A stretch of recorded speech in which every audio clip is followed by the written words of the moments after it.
Hi, my name is Christopher Paolini, and I'm the author of The Inheritance Cycle.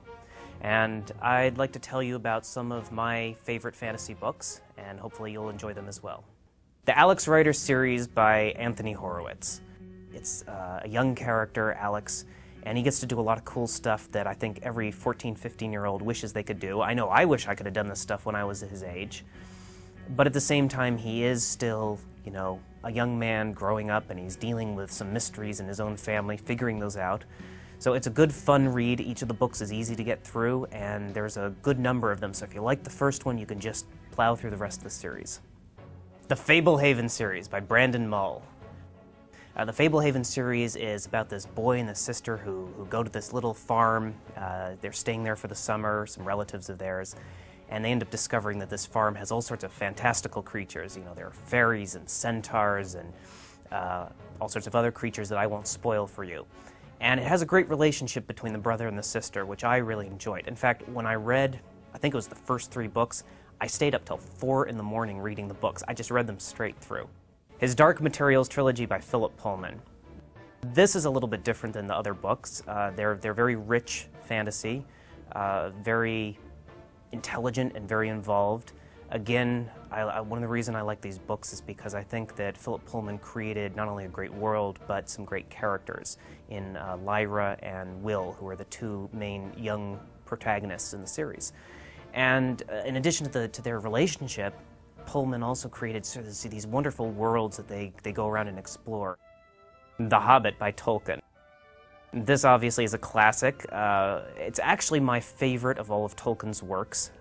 Lord of the Rings is a great series, obviously, but The Hobbit is it's a fairy tale. It's a children's story, and it has a wonderful sense of humor. The characters are delightful. You have Bilbo, you have Gandalf, you have all the dwarves, and of course you have the great and evil dragon Smaug, who makes for such a wonderful villain. I remember when I read this when I was 12 or 13, and I was just swept away into Middle-earth and all the characters and all the places. A Wizard of Earthsea by Ursula K. Le Guin. It's a really classic tale, though, of a young hero going out into the world and trying to make a mark for himself, and he ends up sort of in his own arrogance and pride, causing a lot of the problems that he then, as the hero, has to go solve. I think it's a wonderfully moving book. It's extremely well written, and there's definitely a reason that it's become such a classic over the years. Highly recommend A Wizard of Earthsea.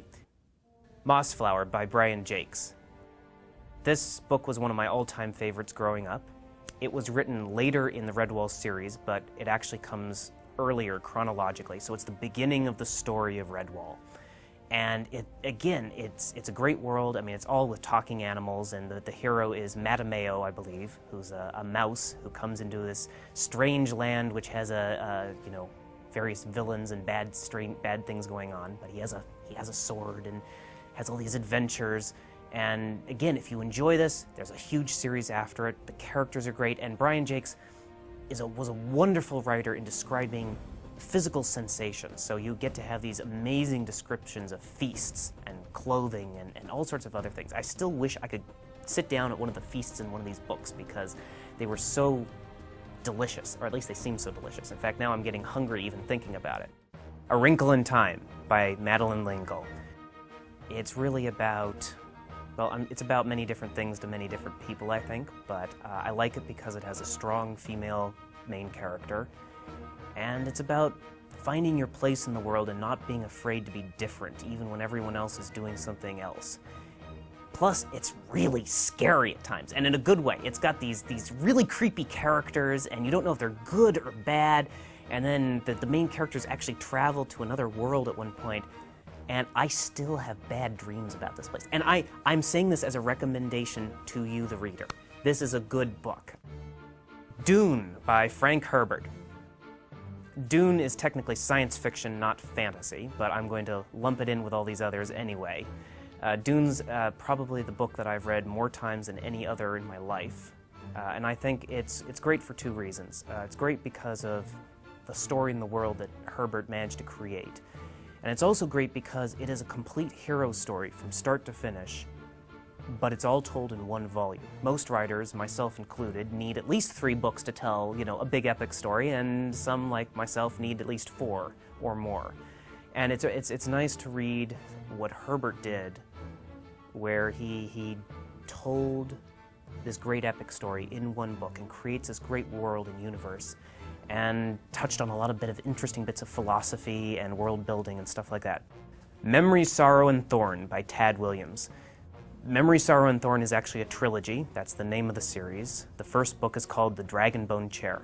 This is a great fantasy series. It is a little more complicated and involved. Again, if you've read Tolkien or you've read Harry Potter and you're looking for what's next, what's the next step in my reading adventure in fantasy, I usually point people toward Memory, Sorrow, and Thorn. I read it when I was in my early mid-teens, and it had a big influence on me on how I view fantasy and what's possible. It's also one of the series that I believe I've read that helped inspire J.R.R. Martin to write the Game of Thrones series. So those are some of the books that I've enjoyed reading, and I hope you'll enjoy them as well. And as my main character Eragon would say, Sionor sverdar sitya havas. May your swords stay sharp.